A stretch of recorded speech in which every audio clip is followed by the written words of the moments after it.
এই বনে তো দেখছি প্রতিটা গাছে গাছেই পাখিদের বাড়ি আছে। তার মানে এই বনে আমার খাবারের কোনো অভাব হবে না। আয়েশ করে পাখি আর পাখির ছানাদের ধরে খাবো। ক্ষুধা লেগেছে, দেখি কোথাও কোনো পাখির ছানা আছে কিনা। শিয়াল সামনে চলে আর চারিদিকে তাকাতে থাকে। কিছু দূর যেতেই শিয়াল তার সামনে পারুলকে দেখতে পায়। পারুল তখন নদীতে পানি খাচ্ছিল। ওই তো একটা পাখির ছানা পানি খাচ্ছে, যাই খেয়ে আমার পেটের জ্বালা নিবারণ করি। শিয়াল চুপি চুপি পেছন থেকে পারুলের উপর আক্রমণ করে। ছাড়ো ছাড়ো আমাকে, আমার ব্যথা করছে, আমি বাড়ির কাছে যাব, আমাকে খেও না, দয়া করে আমাকে খেও না। শিয়াল কিছু না বলে পারুলকে খেয়ে ফেলে। দূর থেকে শালিক সবটা দেখে মনে মনে বলতে থাকে, আহারে পারুল বেচারি, দুষ্টু শিয়াল ছোট মেয়েটাকেও ছাড়লো না। এই বনে শিয়ালের নজর পড়েছে। যাই যাই, বনে সবাইকে বলে দেই আর সতর্ক করে দেই। শালিক উড়তে থাকে। এদিকে শিয়াল একটা গাছের গোড়ায় শরীর এলিয়ে দিয়ে বলতে থাকে, আহা শান্তি, এখন একটু নিশ্চিন্তে ঘুমাবো, তারপর থাকার জন্য আস্তানা খুঁজতে বেরোবো। টুনি বোন, বনে শিয়াল এসেছে। শিয়াল আমার সামনে পারুলকে গিলে খেয়েছে। তোর ডিম থেকে ছানারা বের হলে সাবধানে রাখিস বোন, আর তুইও সাবধানে থাকিস। হায় সৃষ্টিকর্তা, এখন বিপদ দিলে আবার বনে। অন্যদিকে শিয়াল একটা পাহাড়ের গুহায় প্রবেশ করে আর ওখানে থাকতে শুরু করে। এভাবে কয়েকদিন কেটে যায়। একদিন শিয়াল নদীর পাড় দিয়ে হাঁটছিল। কাল রাত থেকে কিচ্ছু খাইনি, আর আজকে সারাদিনও কোনো পাখিকে খাওয়ার জন্য পেলাম না। মনে হয় আজকে আমাকে নদীর পানি খেয়ে থাকতে হবে। তখনই শিয়ালের চোখ যায় সামনে খাবার খেতে থাকা যোগু কাকের দিকে। না না, আমাকে পানি খেয়ে আর থাকতে হবে না, আমার খাবার তো সামনেই। এক্ষুনি এই কালো কাককে আমার পেটে দিয়ে অশান্ত পেটকে শান্ত করব। হা হা হা। এদিকে যোগু ফল খায় আর বলতে থাকে, মিষ্টি মিষ্টি ফল, এগুলো সব খেলে আমার শরীরে প্রচুর পুষ্টি হবে আর আমি অনেক শক্তিশালী হব। তখন বনের কেউ আর আমার সাথে লড়াইয়ে পারবে না। হা হা হা। বনের পাখিদের সাথে পরে লড়াই করিস, আগে আমার পেটে চল।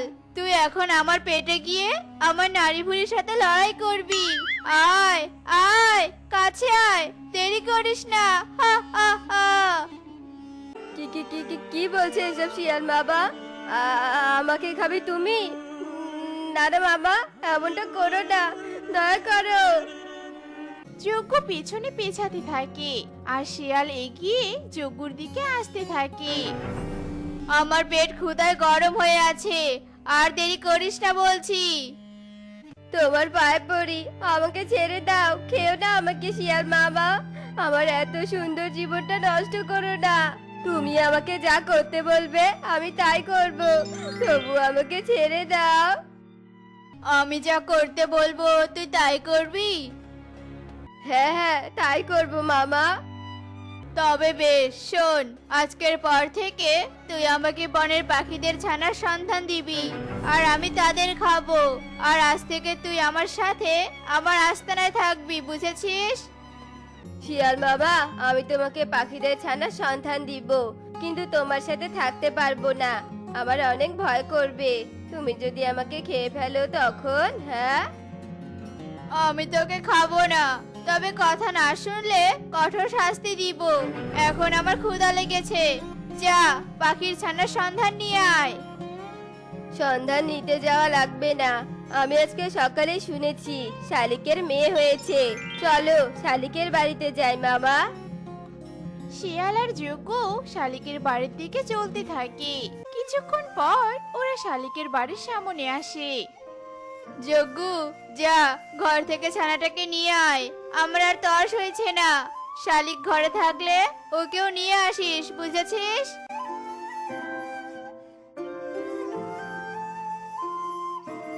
এই যে মামা, শালিক ঘরে নেই, এই ছানাটাকে খেয়ে নাও তো তুমি। শিয়াল ছানাটাকে খায় আর যোগুকে নিয়ে ওখান থেকে চলে যায়। দূর থেকে শালিক সবটা দেখে আর শালিক অনেক কান্না করতে থাকে। আমার ছানা যজ্ঞ কাক, তুই ওই শিয়ালের সাথে হাত মিলিয়েছিস। সৃষ্টিকর্তা তোদের ছাড়বে না। শালু আমার প্রথম সন্তান ছিল। একদিন সকালে শিয়াল গুহায় বসেছিল, এমন সময় ওখানে যজ্ঞ আসে। কি রে, এত তাড়াতাড়ি যে ফিরে আসলি? পাখির ছানার সন্ধান পেয়েছিস? হ্যাঁ শিয়াল মামা, পেয়েছি। আমার বাড়ির পাশে ছোট টুনি তার দুটো ছানাকে নিয়ে থাকে। চলো তুমি, আজকে ওই ছানাদের খাবে।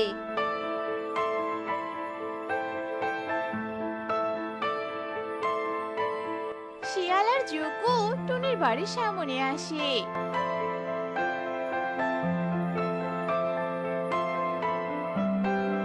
বাহ রে যজ্ঞ, তুই তো আজ কাজের মতো কাজ করেছিস। ছানা দুটো তো বেশ নাদুস নুদুস। আজ তো বেশ মজা করে খাবো এদের। শিয়াল ওদের যে খেতে ধরে, ঠিক তখনই ওখানে টুনি আসে। না শিয়াল মামা, আমার ছানাদের খেও না। দয়া করে ছেড়ে দাও ওদের। আমার ছানাদের পরিবর্তে তুমি আমাকে খাও। আজ তুই জোর করে আমার পেটে ঢুকলেও বমি করে বের করে দিব, তবুও তোর ছানাদের খাবো, বুঝেছিস?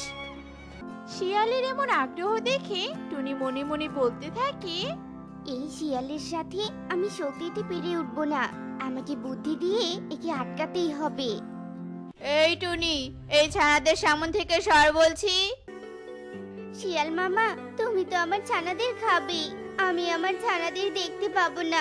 শিয়াল মামা, আমার ছোট একটা ইচ্ছে পূরণ করো। কি ইচ্ছে বল তাড়াতাড়ি। আসলে শিয়াল মামা, আমি তো সারাদিন বাইরে খাবার খুঁজতাম, তাই আমার ছানাদের ঠিক মতো সময় দিতে পারিনি।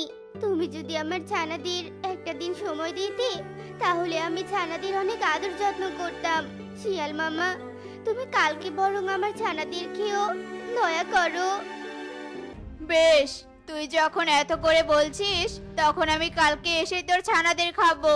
তবে পালানোর চেষ্টা করবি না।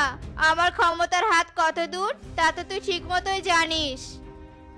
যজ্ঞ আর শিয়াল ওখান থেকে চলে যায় আর টুনি যেন হাঁপ ছেড়ে বাঁচে। প্রথম বুদ্ধিতে তো বেঁচে গেলাম। ওই শিয়াল আর যজ্ঞকে শাস্তি না দিয়ে আমি এখান থেকে পালাবো না। শিয়াল, যজ্ঞ, কালকে তোদের শেষ দিন। ছানারা, তোরা ঘরে যা। আমি বনের সবাইকে বলে আসছি। ছানারা ঘরে প্রবেশ করে। টুনি উড়ে বনের পাখিদের কাছে যায়।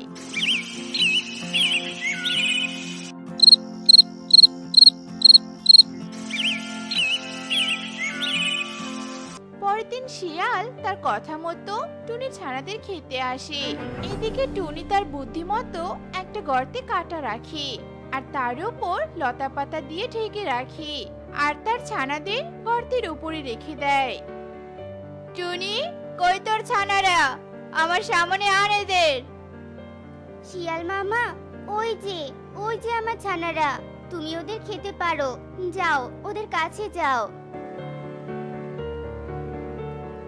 শিয়াল ছানাদের দেখে লোভ সামলাতে না পেরে লাফ দেয়। ছানারা ওখান থেকে উড়ে চলে যায় আর শিয়াল গর্তে পড়ে যায়। শিয়ালের পুরো শরীরে কাঁটা প্রবেশ করে। ওরে বাবা রে, ওরে মারে, মরে গেলাম রে, মরে গেলাম। যজ্ঞ, বাঁচা আমাকে, বাঁচা। শিয়াল গর্তেই মারা যায়। শিয়াল মারা যাওয়ার পর যজ্ঞ ভীষণ রেগে যায় আর বলতে থাকে, ছোট টুনি, তোর সাহস তো কম নয়। আমার সঙ্গে শিয়ালকে মারলি, আজ তো তোকে আমি মেরেই ফেলবো। যজ্ঞ যেই টুনির দিকে এগিয়ে আসতে ধরে, ঠিক তখনই বনের পাখিরা লাঠি হাতে যজ্ঞকে ঘিরে ধরে। তুই নিজেই আজ বাঁচবি না, তাহলে টুনিকে মারবি কি করে, শয়তান যজ্ঞ? এই, মারো সবাই, মারো এই যজ্ঞকে। সবাই যজ্ঞকে মারতে মারতে মেরেই ফেলে। যজ্ঞর মৃতদেহ গর্তে ফেলে দেয়। টুনি, আজ তোর বুদ্ধির জোরে এত বড় বিপদ থেকে সবাই বাঁচলাম। এখন আমাদের কেউ আর ক্ষতি করতে পারবে না। সবাই সেখান থেকে চলে যায় আর আগের মতো সুখে দিন কাটাতে থাকে। তো বন্ধুরা, বিপদে ভয় না পেয়ে বরং বুদ্ধি দিয়ে বিপদকে জয় করা উচিত। আর আমাদের আজকের গল্পটি তোমাদের কাছে কেমন লেগেছে তা কমেন্টে জানাতে ভুলো না কিন্তু।